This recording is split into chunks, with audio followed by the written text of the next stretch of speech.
dejo, José Luis, para estar más lindo, ¿eh? Para estar grabado. Saca el barbijo, todo. Peinate, José Luis. Bueno, ahí estamos grabando ya. Hay que mantener la distancia acá con José Luis. Ah, El sospeché, barbijo. sospeché que se estaban hablando uno al otro ahí. ¿Viste? Están juntos ustedes. Eh, Estamos sincronizados acá con el pibe de José Luis.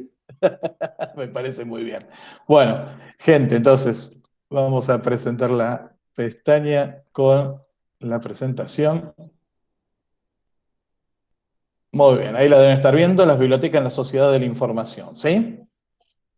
Confírmeme que lo ven bien.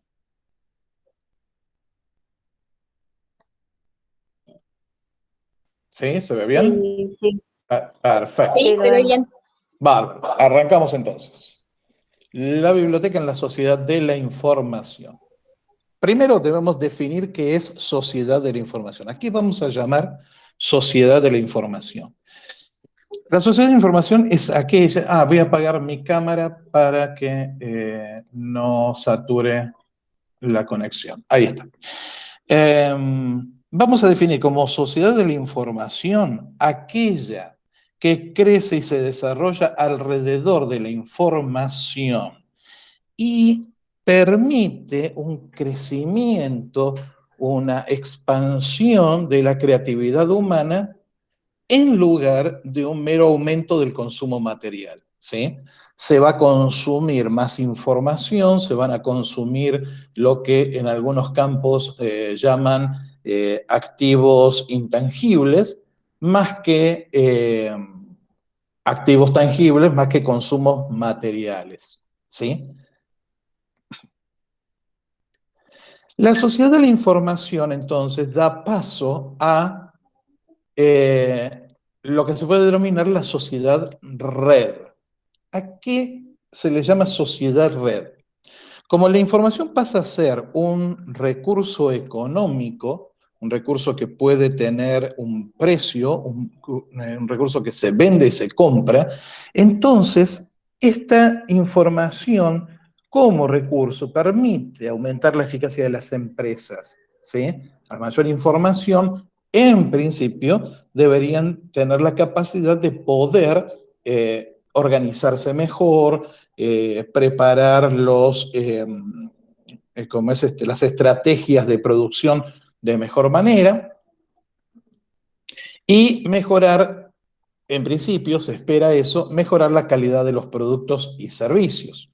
Entonces, en esta sociedad en red existe un mayor uso de la información y ya no solo en empresas o en instituciones, sino que esa información baja al gran público, ¿sí? Al público en general. Y entonces, digamos, este público que son consumidores y son ciudadanos. Fíjense ustedes qué es lo que nosotros venimos, es decir, ustedes lo viven permanentemente, lo viven cuando reciben información por WhatsApp, por alguna cadena, qué sé yo, de algún grupo de amigos que entonces les manda información sobre alguna situación en particular. Hoy en día están circulando muchos audios, algunos reales, algunos falsos, sobre la situación del COVID en Córdoba, en Argentina o en otros países. Circulan algunas informaciones, por ejemplo, con respecto a las protestas en Colombia, etc. Eh, entonces, ya la información, esa información que antes, esa información de primerísima mano que antes se conseguía a través de los periódicos 1 o 2 días después, hoy la tenemos al alcance de la mano prácticamente en tiempo real, ¿sí? Si uno sigue Twitter, por ejemplo, Twitter es un gran campo para eso. Si uno sigue Twitter, uno puede estar informado, o buscando obviamente a quién seguir, puede estar informado de distintas situaciones al momento, ¿sí? Casi como si uno las estuviera viviendo. A su vez, toda esta información que pasa a ser un recurso económico que puede ser comprado, puede ser enajenado, puede ser puesto en valor, etcétera, se genera alrededor de esta información, se genera todo un sector, ¿sí?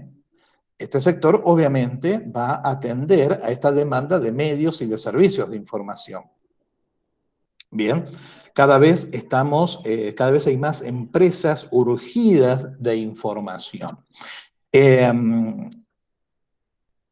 Vemos hoy en día con el tema del desarrollo de las vacunas contra el COVID, el hecho de la necesidad de tener los distintos gobiernos del mundo, tener aprobadas las vacunas en sus distintos sistemas de salud, tenerlas aprobadas para el uso en seres humanos, etcétera, en un tiempo récord, implica una necesidad de información abrumadora. Necesito que toda publicación, todo resultado de investigación, toda noticia sobre si a alguien le pusieron ¿cómo es una vacuna y generó coágulos o no, lo que fuere, tenerlo en el momento, ya que de eso depende la vida de muchas personas.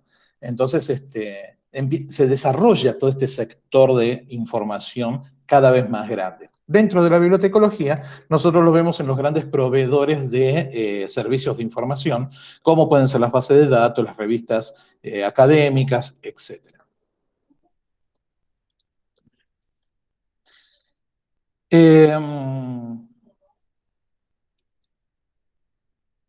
Cambia la definición de espacio, cambia la definición de territorio, cambia, como dice Alejandro Parada, un bibliotecario, eh, cambia la geografía de la biblioteca. Entonces, la geografía de la sociedad, el territorio sobre el cual se maneja la sociedad o se producen las relaciones sociales, sufre un desplazamiento desde espacio en lugares físicos al espacio de los flujos, ¿sí? Al espacio de los contactos, al espacio del intercambio.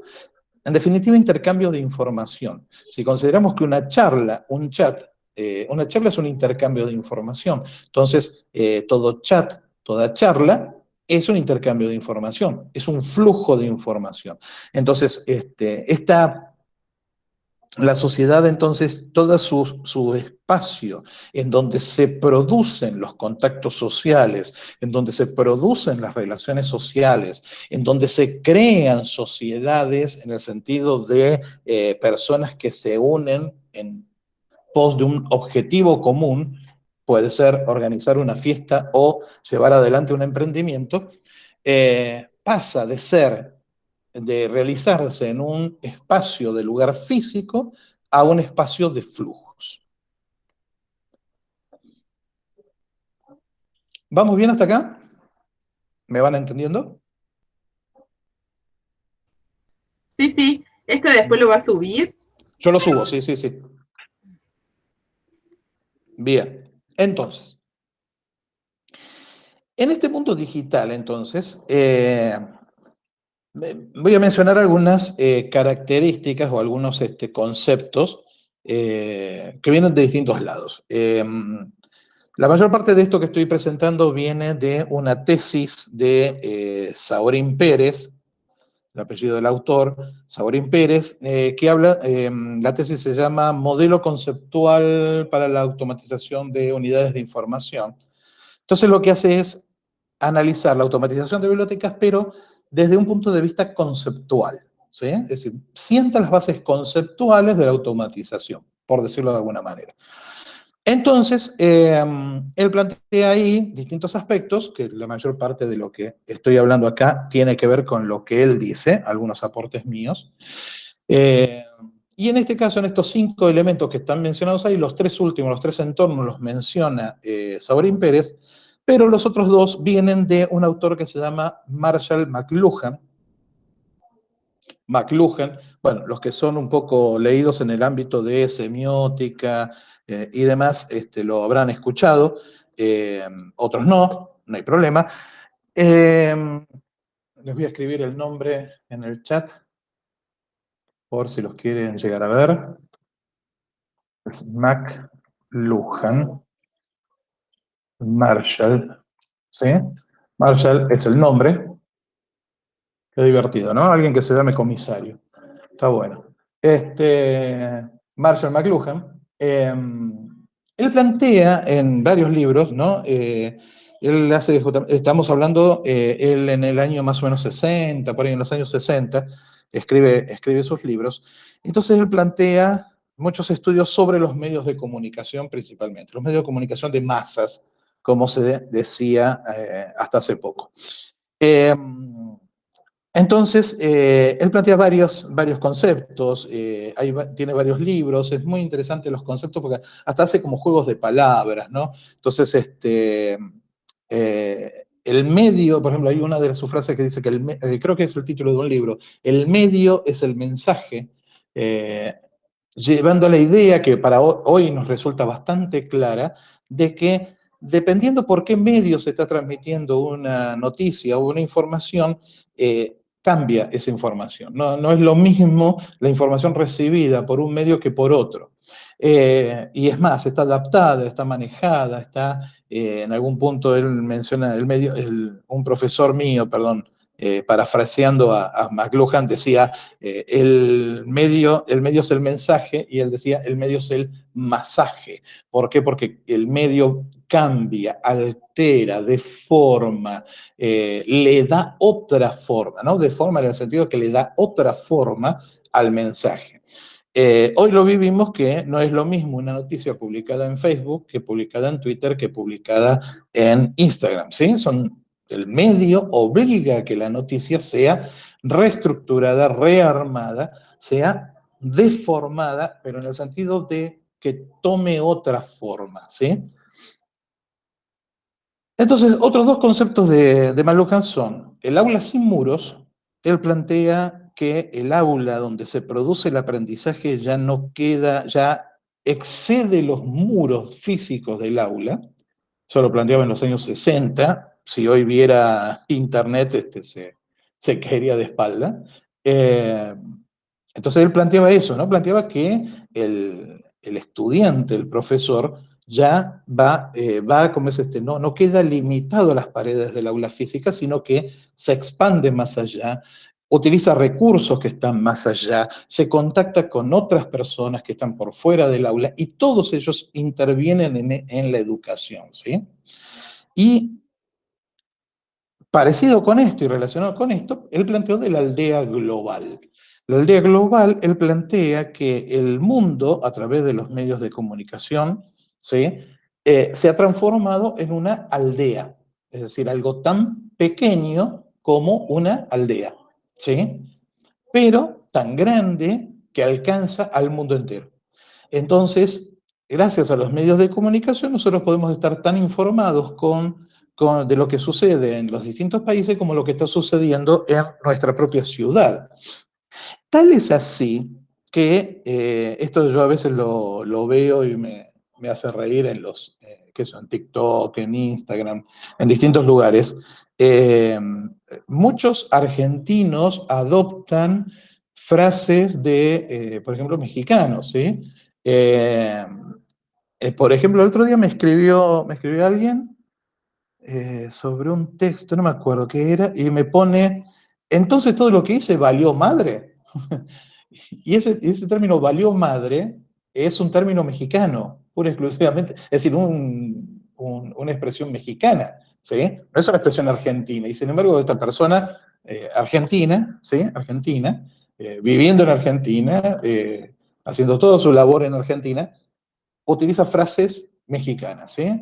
Como decíamos hace un tiempo, como es demasiado Disney Channel, ¿no? Entonces, cuando hablaban en neutro, cuando alguien habla en neutro, ha visto demasiado Disney Channel.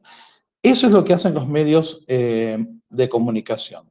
Entonces, y produce esta aldea global, ¿sí? Un lugar pequeño donde nos enteramos de todo, pero que alcanza al mundo entero. Entonces, Saurín Pérez destaca tres entornos. El entorno natural, que es el entorno inicial del ser humano, ¿sí? Donde las cosas que produce y consume vienen del entorno natural, animales, vegetales, minerales, ¿sí? Luego, un entorno social, donde, por ejemplo, en la historia de la humanidad empieza a nacer, nace lo que es el comercio, lo que es el intercambio, lo que son los viajes, etc. Y por último, el que estaríamos viviendo, que es el entorno tecnológico digital. No necesito explicar demasiado. Pero este entorno tecnológico digital va a tener entonces varios conceptos trabajando, varias características funcionando, un poco en contraposición de antiguas concepciones. Vamos a tratar de ir viendo cada una de estas. Y ahora sí, los insto a que, si no soy claro, por favor me interrumpan y tratamos de de aclarar los conceptos, porque estos son conceptos un poquito, permítanme, medio entelequias algunos, entonces son muy abstractos, son conceptos en algunos casos muy abstractos. Entonces habla Saurín Pérez que en este mundo tecnológico, en este entorno tecnológico virtual, pasamos de una proximalidad a una distalidad. Fíjense que no habla de proximidad y distancia, sino que habla de proximalidad y distalidad. Es decir, lo común pasa a ser que las personas que se interrelacionan, que las relaciones sociales se hagan a distancia o se mantengan a distancia, más que la necesidad de mantenerlas a través de una proximidad, ¿sí? Antes uno tenía un amigo o un familiar que se iba a vivir a otro país y prácticamente perdía relación con esa persona. ¿Por qué? Porque para mantener la relación social había que tener proximidad, ¿sí? Esa es la proximalidad, la característica de estar próximos. Pero ahora uno tranquilamente puede mantener una relación, como es, con un familiar, con un amigo, a través de las distintas redes, a través de los distintos medios de comunicación, y entonces, a pesar de estar distante, uno mantiene el vínculo social, mantiene la relación. Y ni hablar de los vínculos profesionales, ¿sí? Antes uno necesitaba estar a la par, trabajando codo a codo con el POPE de un área disciplinar para poder recibir información de primera mano. Ahora uno puede estar en relación con esa persona, pero a la distancia, ¿sí? Yo, por ejemplo, converso, muchas veces intercambio mails o algunos chats con personas que están en España, México hay uno, Chile tengo una colega, y distintos lugares, ¿sí? Y eso mantiene la relación profesional, seguimos en contacto profesional, ¿sí? Y hasta es más, a veces resulta hasta más fácil la relación social a la distancia que en la proximidad. ¿Alguien quería comentar algo? ¿No?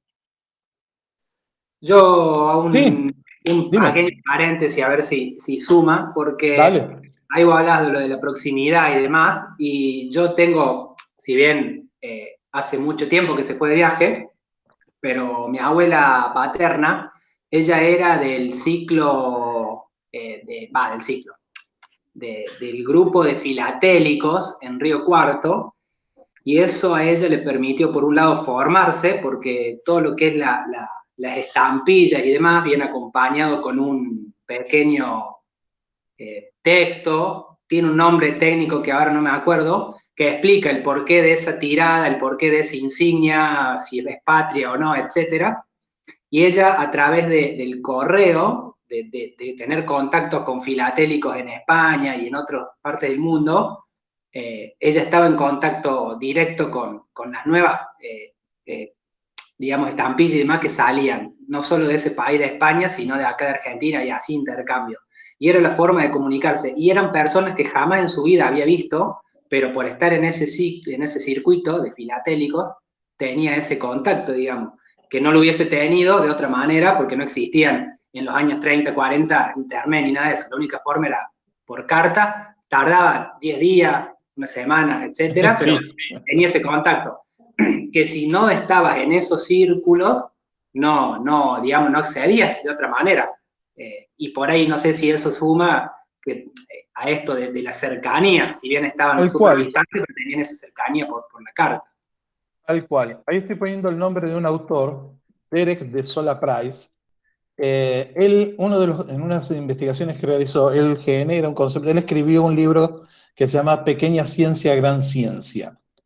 Eh, se consigue el texto tanto en inglés como en castellano, se lo consigue en PDF en internet. Eh, Él plantea ahí un concepto que a mí me gusta mucho siempre sacarlo a colación, que es el de los colegios invisibles. Colegios en la traducción, es decir, en una mala traducción, ¿no? Porque lo que habla son de los college, de los invisible college. Los college en inglés son universidades, digamos, o un nivel, porque depende de la cantidad de alumnos que tiene, depende del nivel de las asignaturas, de las carreras que da, etcétera, etcétera, se diferencia el college de las universities, ¿sí? Pero está en el nivel universitario, no es colegio en el sentido que le damos nosotros en español, que es más un colegio secundario, digamos, somos más referencia secundaria. ¿Qué son estos colegios invisibles? Justamente lo que vos, Guillermo, acabás de describir. Personas que están interesadas en un tema en particular y entonces se intercambian y se distribuyen las novedades, ¿sí?, de manera informal. Tu abuela, por ejemplo, podría haber comprado revistas de filatelistas, ¿sí? Que se publicaban todos los meses. Una vez al mes se publicaba, no sé, la revista argentina de filatelia, la revista española de filatelia, etcétera, etcétera, etcétera, ¿sí? Pero ahí que sale, salen todo aquello que se publica, pero ya pasa por toda una revisión, tiene un tiempo y demás. Entonces, de golpe, desde que se escribe un artículo hasta que sale una revista, puede pasar un mes, 2 meses tranquilamente, como poco, ¿sí? Puede ser mucho más. En cambio, los colegios invisibles se salteaban eso. De la formalidad pasaban a la informalidad. Entonces, cuando, por ejemplo, en el caso de los académicos, de los universitarios, de los investigadores, cuando estaban por publicar un artículo en una revista, lo que hacían era intercambiarse entre ellos, los que pertenecían a este colegio invisible, intercambiarse entre ellos los preprints, los que se denominan preprints, es decir, el artículo que el autor mandó a la editorial para que sea analizado, ¿sí? Entonces se lo mandaba por una carta, por correo, por fax, un poquito más acá en el tiempo, se lo mandaba para ver qué opinaba el colega, ¿sí? Entonces ahí se creaban colegios invisibles. Lo que tu abuela vivió es lo que de Sola Price, Derek de Sola Price, llamaba un colegio invisible. En este caso de filatelistas amateurs, digamos, que se contactarían con algunos otros un poquito más profesionales, pero filatelistas sí, e interesados al fin en algo, en una temática. Claramente es un muy buen ejemplo concreto y palpable de colegio invisible, ¿sí? Fíjense que todos estos conceptos, colegio invisible, aldea global, todo eso se producen y explotan gracias a los medios de comunicación basados en Internet, ¿sí? Imagínate tu abuela lo que podría haber hecho si hubiera tenido Internet en esa época. Ni hablemos, es decir, hasta podrían haber tomado un mate vía videoconferencia, digamos, es decir, es maravilloso en ese sentido. Pero bueno, sí, el ejemplo es muy bueno y además se adecua también ese concepto de colegio invisible. Continúo. La recintualidad versus la reticularidad. Esto es un poquito, a ver, también, esto es un concepto un poquito que hay que masticarlo un poco. A ver, recintualidad hace referencia a recintos, mientras que reticularidad a retículos. Entonces, la tan conocida fragmentación o ultraespecialización de las disciplinas, ¿sí?, llevó un poco a que se generen recintos, ¿sí? Espacios a veces sin demasiada conexión con otros espacios o con otras especializaciones dentro de una misma disciplina, a veces, ¿sí? Entonces, quedaban resumidos los especialistas o las personas interesadas a ese recinto, ¿sí? Pura y exclusivamente sin, entre comillas, mayores contactos con el resto. Hoy en día, la posibilidad de tener toda, entre comillas, toda la información en todo momento, ha generado otra cosa, ha generado un concepto de retículo. Es decir, aún hay divisiones, pero esas divisiones son atravesadas por las distintas personas y las distintas disciplinas, ¿sí? De manera tal que cada retículo no está construido, armado, estudiado por una sola disciplina, sino que confluyen muchas disciplinas en ese lugar, ¿sí? La diferencia entre recinto y retículo, recintualidad versus reticularidad. La diferencia, ustedes interrúmpanme si quieren agregar o algo, interrúmpanme, ¿sí? Eh, el concepto de presencia versus representación. Esto es fácil de entender. Las relaciones sociales, el intercambio social se producía por presencia, cara a cara, ¿sí? Hoy en día hay una gran tendencia a la representación. Y con esta representación hay que decir la palabra en un sentido muy, muy amplio de la idea, perdón, un concepto muy amplio de la palabra. Estamos siendo, por ejemplo, en este momento yo estoy siendo representado por una imagen en sus computadoras. No soy yo, es mi imagen la que ustedes tienen. Mi imagen me está representando, ¿sí? Yo no estoy presente en sus casas, más allá de que uno diga, gracias por dejarme entrar en sus casas y demás. Yo estoy siendo representado por una tecnología que permite que ustedes vean lo que yo hago, cómo me muevo y lo que estoy diciendo. Pero estoy siendo representado. Cuando yo envío un WhatsApp, y acá es interesante, ¿no? Porque cuando uno envía un WhatsApp a un amigo, amiga, lo que fuere, uno está siendo representado por ese texto que uno mandó, ¿sí? Y fíjense lo divertido. Eh, Cuando uno lo lee, ¿sí? Yo recibo, por ejemplo, un mensaje de, no sé, un amigo, ¿sí? Recibo un mensaje por WhatsApp y lo leo, yo le doy la entonación que a mí me parece que tiene ese texto, ¿sí? Entonces, mi amigo o mi amiga está siendo representado no solo por un texto, sino a su vez por la interpretación que yo hago del sentido de ese texto. ¿Se entiende lo que digo? ¿Sí? ¿Se entiende ese concepto? Entonces, esa relación social se está produciendo no tanto entre personas presentes, sino entre representantes de esas personas, ¿m?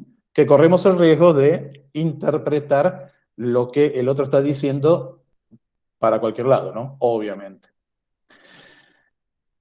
Bueno, creo que esto no necesita mayor explicación, la materialidad versus la informacionalidad. Estamos en un mundo donde lo material, si bien existe, obviamente, no podemos evitar tener ciertas cosas materiales, muchas cosas son información.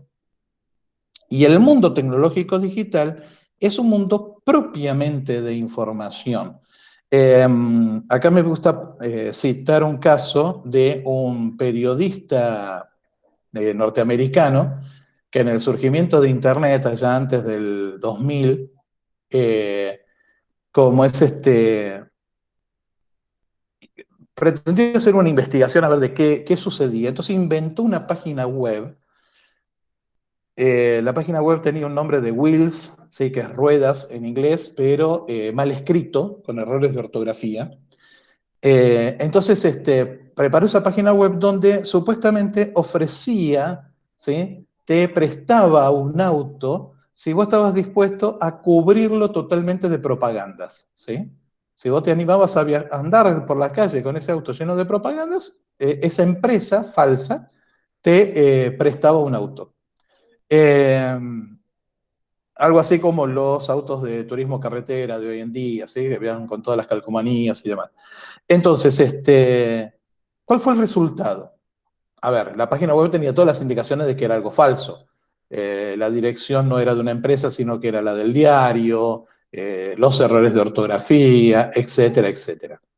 Resulta que el tipo recibió algo así como 100.000 pedidos de autos, de personas de todo Estados Unidos que quería un auto con esas condiciones, que no había ningún problema, que ellos querían el auto. Lo cual, bueno, un poco el periodista se rió, ¿sí? Y le resultó un poco divertido, bueno, tener que explicarle a la gente, no, mire, esto no, fíjese que está todo mal escrito, tiene errores de ortografía, la dirección de la empresa en realidad es la dirección del diario, yo soy periodista del diario, etcétera, etcétera. Fíjese que esto es falso, que se yo. Bueno, escribió un artículo a raíz de eso. Lo más llamativo es que llegó una empresa y le compró la página web, ¿sí?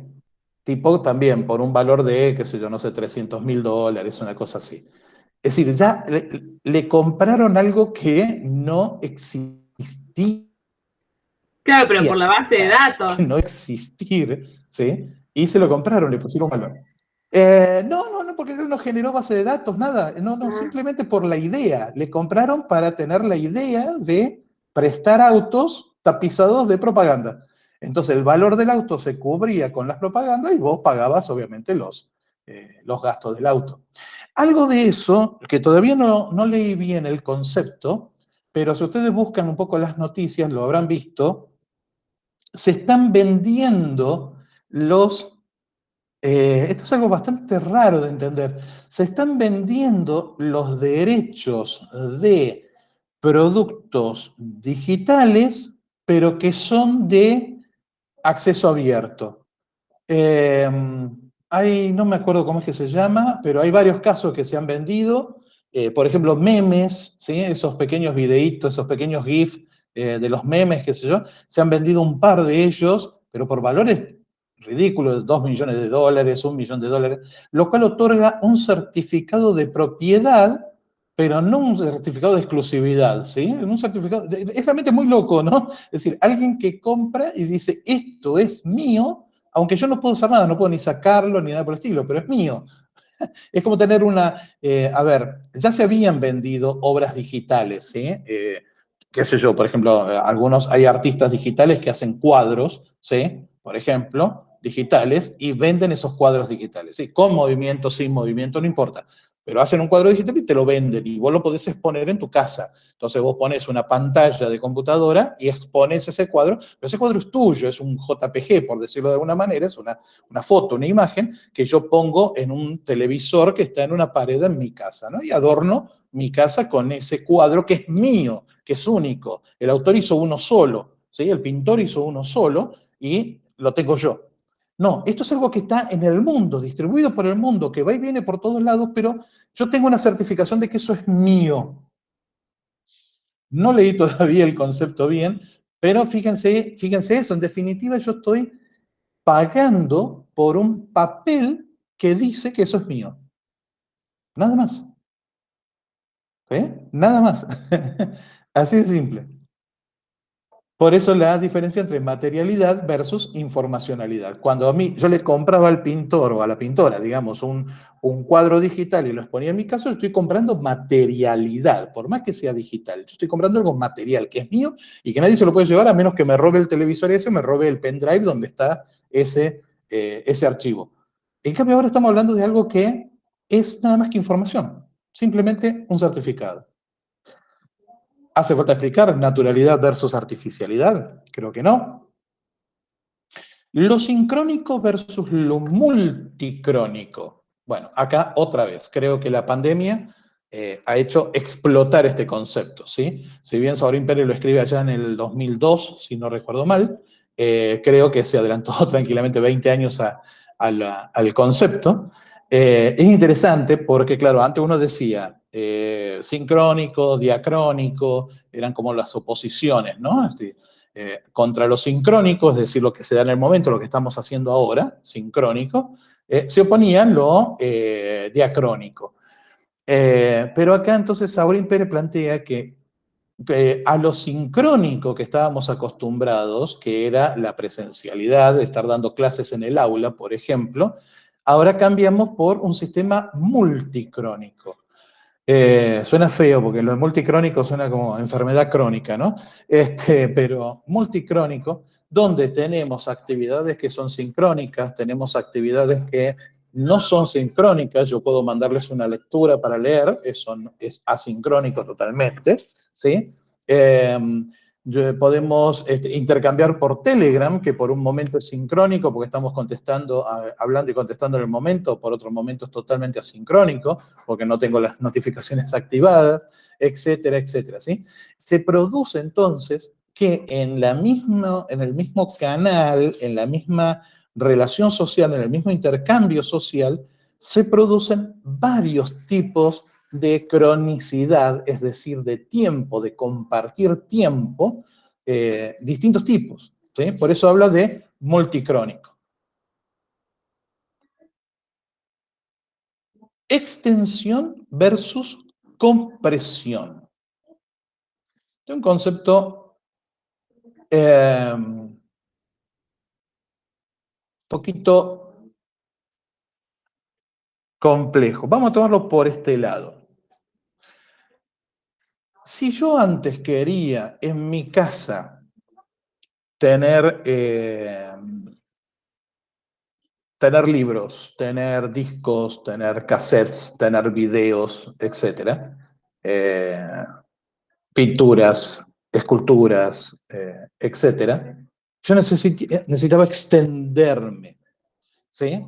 Es claro, con lo que yo acabo de decir, es claro que yo necesito espacio, ¿sí? Dentro de mi casa necesitaría espacio, por lo menos 2, 3, 4 salas bastante grandes como para poder meter todo lo que a mí se me ocurriera.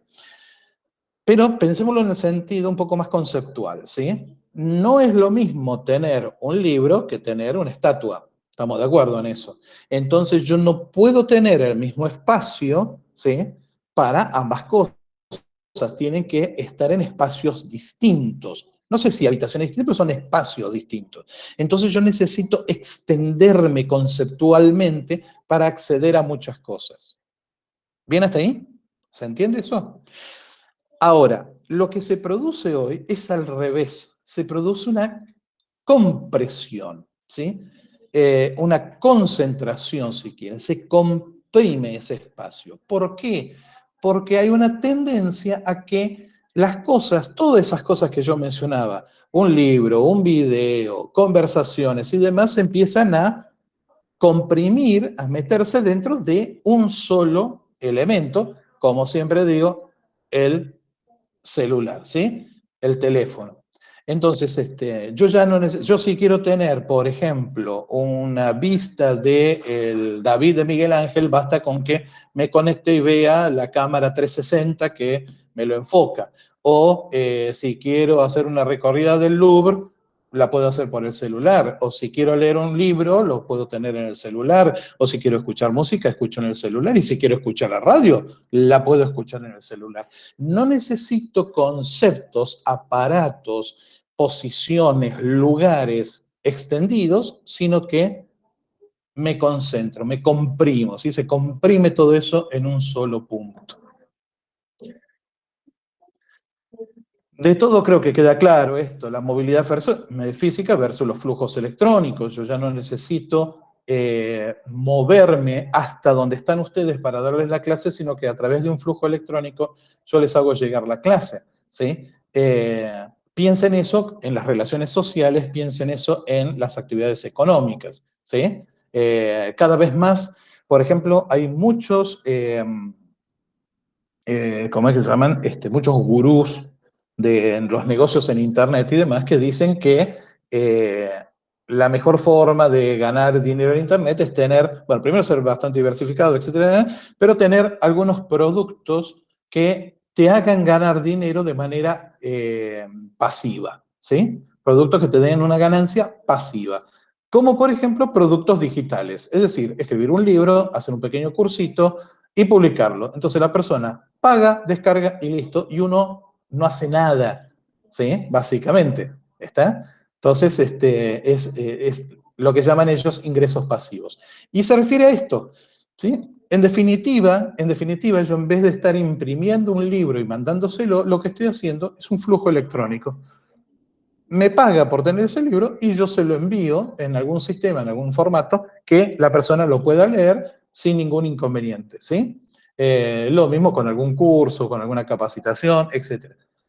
¿Bien? Entonces cambio lo que antes necesitaba ser material por, la movilidad física, es decir, ir y dar el curso o mandar un libro físico en papel, Yo ahora los cambio por un flujo electrónico.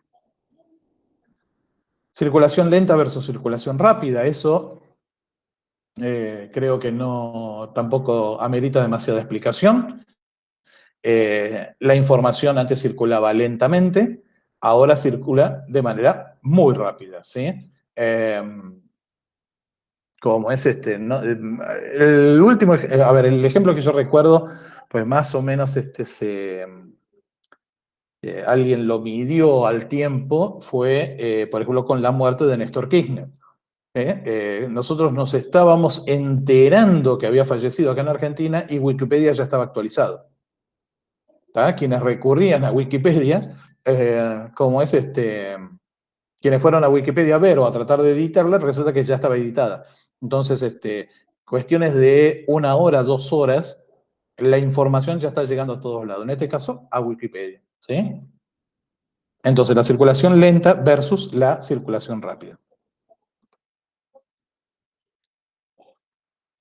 Asentamiento en tierra versus asentamiento en aire.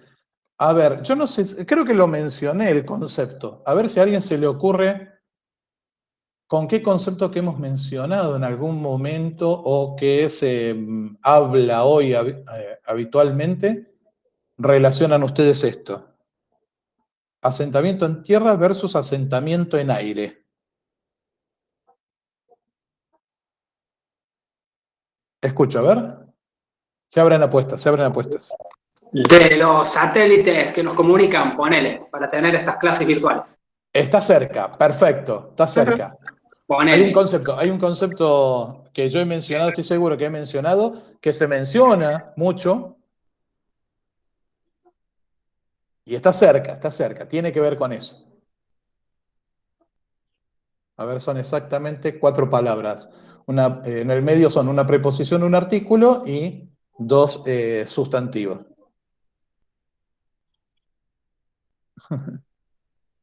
A ver, a ver. No lo quiero decir yo porque si no se van a agarrar la cabeza y van a decir, no, esa era. Quieran saber cómo es, qué artículo y qué sustantivo, cómo es. Es un sustantivo, una preposición, un artículo y un sustantivo. Artículo femenino. Sobre estar en tierra o en el aire. Así es. Circulación lenta versus circulación rápida. No. No. Con la idea de asentamiento en tierra, asentamiento en el aire. A ver. Piensen. Casi puedo ver el humo que sale de sus cabezas desde acá.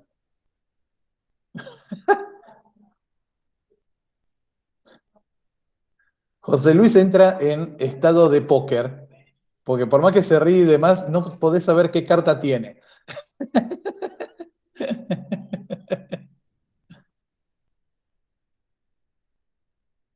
Bueno, lo voy a decir, pero se guardan por favor los exabruptos por decir, ay, ¿por qué no lo dije? Computación en la nube. ¿Viste? Ahí Luciana se mandó un gran A. Lo iba a decir, pero digo, debe ser, creo que me la mando. ¿Viste? No importa. Ustedes díganlo. Ustedes digan, ustedes comenten. Total, de los errores se aprenden y yo me voy a asegurar de que cada error ustedes aprendan. No, como es en serio. Arriesguense, porque yo a veces las preguntas que hago parece como que fueran respuestas demasiado complejas. Y no son respuestas complejas, son respuestas simples. ¿Sí? Son respuestas simples. Lo que pasa es que hay que asociar a veces los conceptos con una frasecita que es simple. Y en este caso, justamente, lo que está mencionando acá, lo del asentamiento en tierra versus asentamiento en el aire, tiene que ver con todo esto que decía Guillermo, las satélites y demás. Entonces, es como que ya no es palpable en dónde está la comunicación, sino además tiene que ver con esto de la computación en la nube, ¿sí? Lo que tanto se habla de computación en la nube, donde tanto las aplicaciones como los datos, ¿sí?, necesarios para trabajar con esas aplicaciones están en algún servidor, en algún lugar, que como yo no tengo idea de dónde es, se le da este concepto genérico de nube, ¿sí?, en algún lugar, medio intangible. Es más, creo que mencioné, no sé si lo mencioné, pero si no lo menciono ahora, existe también, se habla de lo que se llama computación en la neblina o computación en la niebla, ¿sí? Todavía no entiendo lo de computación en la nube, tengo que entender lo de computación en la neblina. Básicamente tiene que ver, el concepto nace de lo que se llama el Internet de las cosas, es decir, cosas, aparatos, ¿sí? Que se conectan a Internet y que tienen intercambio de información con Internet. ¿Bien? El mejor ejemplo para que ustedes entiendan de esto de la computación en la niebla o en la neblina son los los automóviles autónomos, ¿sí? Los que se conducen solos, los de Tesla principalmente, ¿sí? Que tienen ese piloto automático que permite viajar, ¿sí? Por distintos lugares sin participación del conductor. ¿Bien? Más allá de las cuestiones legales que exigen que haya un conductor despierto, atento al volante, etcétera, etcétera, el auto se maneja por sí solo. Sucedió hace poco como es un accidente en Estados Unidos, que, es decir, no llegó a mayores, justamente por esto de la computación en la neblina. Dos autos similares, un Tesla X, si no recuerdo mal, dos Teslas X, venían por una misma carretera, uno frente al otro, digamos, ¿sí? Y en medio de una tormenta en Estados Unidos y se cae un árbol, ¿sí? Ambos autos logran frenar, el sistema automático, ¿sí? El piloto automático logra frenar porque en la oscuridad los que iban conduciendo no vieron el árbol, no vieron cuando cae el árbol y los dos lograron frenar y detenerse. Eh, a ver, si dos autos que vienen de frente, ¿sí? Saquemos el árbol, pero pónganle que vienen en la oscuridad con algún problema de frente y no se ven, los conductores no se ven, ¿sí? Piensen en estos autos autónomos, estos automóviles autónomos, cuando se van enfrentando, necesitan comunicarse uno con el otro, ¿verdad? Y decir, bueno, mira, yo me voy a tirar a la derecha, vos tírate a la izquierda, ¿sí? Así no chocamos. Pero eso no puede ser comunicado a un servidor en un satélite, en Groenlandia o en donde sea, para luego que vuelva la orden al otro auto, ¿sí? Entonces el auto A le dice, che, yo me tiro a la derecha, le llega al auto B. El auto B, bueno, yo me tiro a la izquierda, le llega al auto A. Estoy de acuerdo, le llega al auto B. Yo también, y ahí se esquivan. No porque terminan en esa fracción de tiempo, terminan accidentados. Entonces necesitan comunicarse en sí. ¿Se entiende? Se comunican las dos computadoras de cada auto de manera tal de pasarse la información de manera directa, en menor distancia y en menor tiempo, y poder reaccionar a tiempo. ¿Sí? Posiblemente en este caso que les digo del árbol, a lo mejor uno de los autos lo detectó antes que el otro y al saber que había otro auto similar mandó la información. Y a lo mejor un auto no lo detectó por los sensores, sino que lo detectó porque el otro auto le avisó. ¿Se entiende lo que digo? Entonces, a eso se le llama computación en la niebla o en la neblina. Es información que no pasa por un servidor. ¿Sí? Son dos cosas conectadas a Internet que se comunican una con otra directamente. Bien, estabilidad versus inestabilidad tiene que ver con esta cuestión de que, obviamente, si yo hacía algo en piedra, en madera y demás, permanecía estable, mientras que, como es al ser flujos de datos, flujos de información, son inestables y van cambiando. Recién no me acuerdo quién fue que comentaba, decías, cambió el formato del Meet, porque antes esto de los subtítulos estaba por abajo, estaba por arriba, etcétera. Sí, van cambiando, permanentemente van cambiando, ¿sí? Permanentemente. Google inauguró, dentro de la informática, inauguró el concepto del beta permanente. Cuando se desarrolla una aplicación o un software, va pasando de distintos estadios, ¿sí? Desde un primer boceto y va siendo cada vez programado mejor, corregido los errores, etcétera, etcétera, etcétera, hasta llegar a una versión que es la denominada versión beta, que se le entregaba a los denominados beta tester, es decir, usuarios con suficiente conocimiento para que los probaran y detectaran esos errores que solamente se detectan en el uso diario, ¿sí? No se pueden detectar con una mirada del código a veces, sino que se detecta con el uso, ¿sí? Eso eran los beta testers. Que podía ser yo, podía ser cualquiera, lo único que simplemente tenía que estar o anotado, registrado o identificado por la empresa. Bien, Google generó el denominado beta permanente. Por ejemplo, Gmail salió hace 1, 2 años, o 3 años, no mucho más, salió del beta permanente y pasó a ser una versión alfa, es decir, una versión totalmente depurada. Eh, Porque justamente plantean justamente esto es algo, una característica de la computación en la nube. Todas las actualizaciones de los software, la mayor parte pasan totalmente desapercibidas para mí, excepto que sean actualizaciones muy fuertes, ¿sí? Donde dice, usted tiene que actualizar tal aplicación, usted tiene que pasar a la nueva actualización, etcétera, ¿sí? Entonces, actualizar ahora o después, porque es muy fuerte, lleva mucho tiempo, etcétera. Pero si no, hay muchas variaciones de diseño, de eh, ubicación de los iconitos o de cómo funciona una cosa u otra, que pasan totalmente desapercibidas y un buen día aparecieron y ya está, sin ir más lejos. Eso antes implicaba generar un CD que salía a la venta y se distribuía. Ahora yo lo recibo de manera casi automática. Entonces genera cierta sensación de inestabilidad, ¿sí?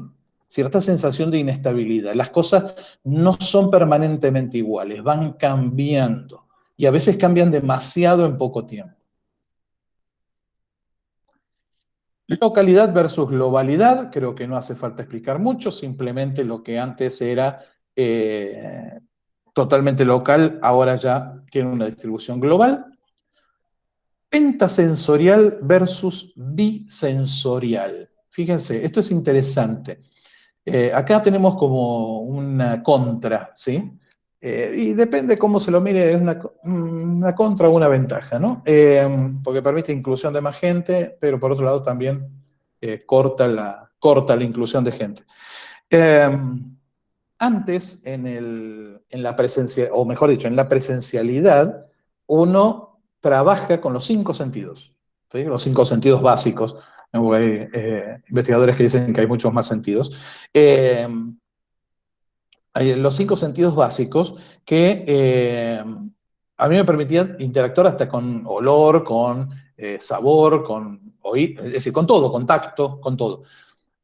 Hoy en día, con la informática, con la computadora, internet, estamos en un terreno bisensorial. Vista, oído. Punto. ¿Sí?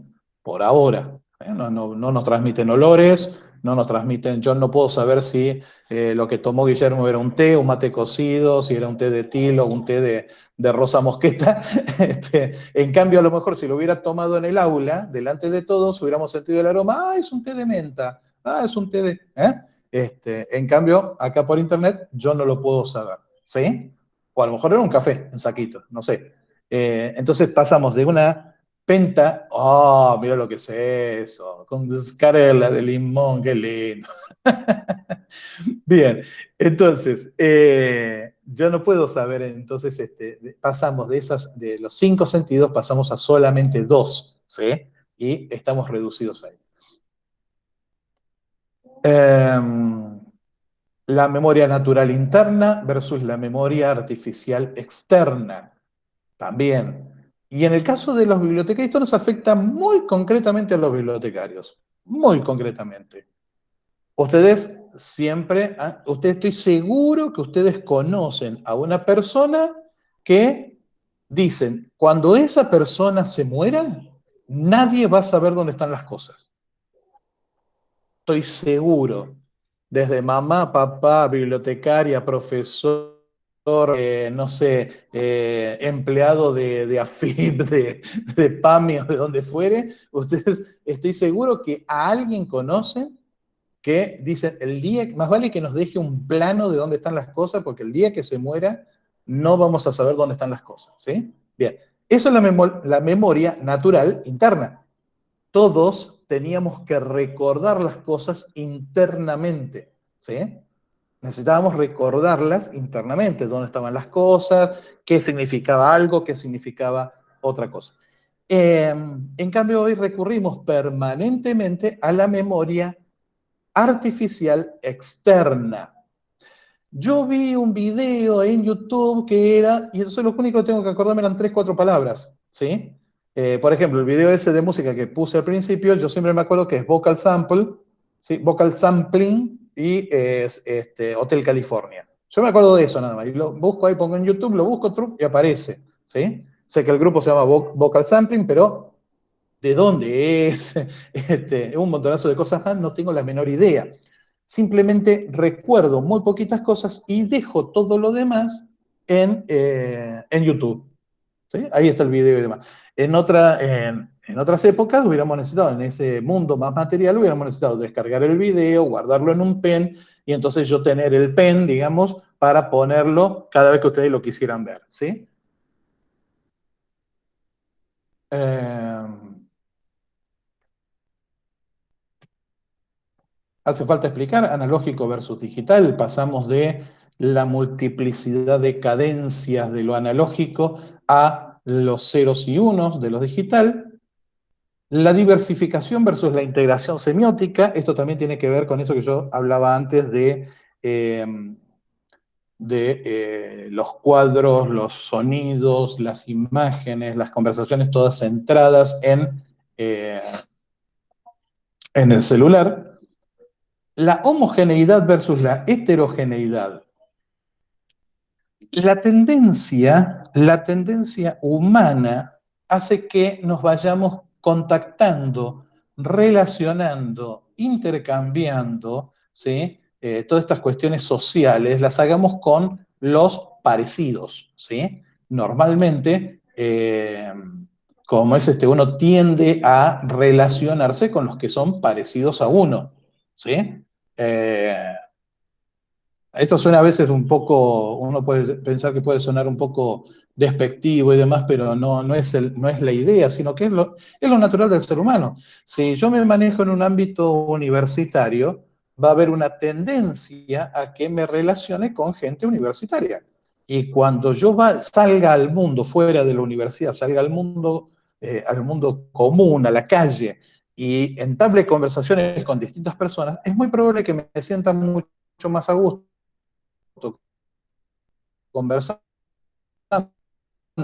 con cualquier otra persona. Pero eso es natural del ser humano. ¿Está? Es natural, es algo que surge naturalmente. Y quienes trabajan qué sé yo, por decir, bueno, ahora que salió la noticia que los bomberos voluntarios de Villa María están ¿cómo es que se llama? En estado de alerta y de movilización. Básicamente están en paro. Como ese, qué sé yo, si yo soy bombero voluntario, y obviamente pues, voy a tener cierta afinidad y voy a conversar con otra persona que es bombero voluntario, voy a conversar mucho más cómodamente que con otra persona que no lo es. Y así podemos poner todos los conceptos que ustedes quieran, ¿sí? Desde religión, idea política, color de piel, lo que ustedes quieran. El ser humano tiene una tendencia a ser homogéneo, a relacionarse con los que son homogéneos. En la presencialidad esto era muy fuerte, ¿sí? Esto es muy fuerte. Piensen ustedes nomás en los contactos que tienen reales, físicos, ¿sí? Contactos físicos, del que son los iguales a ustedes. Piensen, aquellos que tengan muchos primos, piensen con qué primos se relacionan más y mejor, ¿sí? Y van a ver que empiezan a encontrar puntos en común que con los otros. Eso es algo natural, lamentablemente es algo natural. Ahora, en este mundo de flujos, en este mundo de distancia, en este mundo de representación, se empieza a producir, bienvenido sea, la relación con el heterogéneo, con el otro distinto, ¿sí? El otro distinto. ¿Por qué? Porque me meto en una comunidad donde hay algún punto en común, una comunidad de jueguitos, de juegos, por ejemplo, en Internet, y ahí hay de todo, ¿sí? Está bien que sean fanáticos del juego con el que yo me estoy metiendo, pero hay todo tipo de personas. Cuando yo me pongo en Facebook, tengo mi página, empiezo a tener seguidores o sigo a gente que tienen distintas ideologías, que tienen distintas posiciones políticas, religión, confesión religiosa, etcétera, y no hay problema y establezco relaciones, ¿sí? De intercambio, de charla, de diversión o de cuestiones académicas. Eh, pero se produce esto, ¿sí? Esta heterogeneidad, empieza a haber mayor contacto entre las diferencias. La nacionalidad versus la transnacionalidad. Este es un concepto, a ver, con la globalización se mencionaba al comienzo de la globalización que como que hacía que todo el mundo fuera igual, ¿sí? Es decir, daba lo mismo que un producto sea argentino, que sea chino, que sea alemán, que sea yankee. Daba lo mismo. Eso vimos que no es tan así, ¿sí? No es tan así. Si bien, obviamente, hay una mayor competitividad entre productos similares, no es tan así, no cualquiera es cualquiera. Pero la misma globalización llevó a generar una revalorización de lo local, con lo cual aparecieron muchas más las denominaciones de origen, los que se llaman denominaciones de origen, ¿sí? Los que tenemos algunos añitos, nos cuesta todavía decir queso azul, ¿está? Pero para nosotros siempre es Roquefort, punto. Nos cuesta decir queso azul. Y eso surge, ¿por qué? Porque al globalizarnos nos enteramos que no podemos decir Roquefort, que Roquefort solamente se le puede decir al queso que viene de la zona de Francia llamada Roquefort. ¿Sí? Es una denominación de origen, no se le puede decir de otra manera. Y no entendíamos por qué los gallegos le llamaban cava al champán, ¿sí? Cuando nosotros acá al champán le llamábamos champán, ¿sí? Y es más, ahora nosotros tampoco le llamamos ni cava ni champán, sino que lo llamamos vinos espumantes, ¿sí? ¿Por qué es eso? Porque también son denominaciones de origen, ¿sí? Champán es la denominación de origen de un vino espumante producido en la región de Champagne, en Francia. Mientras que cava es una denominación de origen utilizada para España principalmente, ¿sí? Vino espumante español. Entonces, con esto de la globalización nos enteramos de las denominaciones de origen, de lo local, ¿sí? Y permítanme, el champán de Francia no es lo mismo que el champán de España y no es lo mismo que el champán argentino. ¿Cuál me gusta más? No sé. Puede ser que uno u otro, no importa, pero son distintos porque son locales y originados en distintas regiones. Eh, pero hoy en día, con esta cuestión de los flujos de la información como recurso económico, se produce algo que se denomina transnacionalidad. Las cosas ya no son tan... Hay muchas cosas que no son nacionales, sino que se nutren de muchas nacionalidades. No son de una nacionalidad en particular, sino que se nutren, que atraviesan, ¿sí? Las distintas nacionalidades. Están levantando la mano, sí. Eh, faltarían muchas hojitas más. Uy, ¿qué estamos? ¿En tiempo? Ajá. Sí.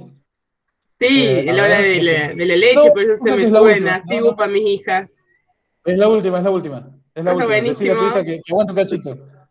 Que ya te libero, ya te libero. Gracias. ¿Cómo es no, y lo que quedaba sería autosuficiencia versus interdependencia, que tiene que ver con que esto un poco de la memoria interna también es la misma idea, ¿sí? Yo dependía de mí, ahora dependo en realidad de relaciones, ¿sí? Y la producción versus el consumo. Eso es interesante porque algunos autores hablan de prosumidores, es decir, que hoy en día tanto generamos, producimos como consumimos información. Pero en realidad las estadísticas dicen que apenas un 5% de los usuarios, por decir algo, son los que generan información, mientras que el 95% de los usuarios de Internet consumen más que generan. ¿Sí? Bueno, terminamos ahí entonces. Justo era la última. Voy a detener la grabación y conversamos un poquito a ver si queda alguna cosa. Listo. Ahí detuve la grabación.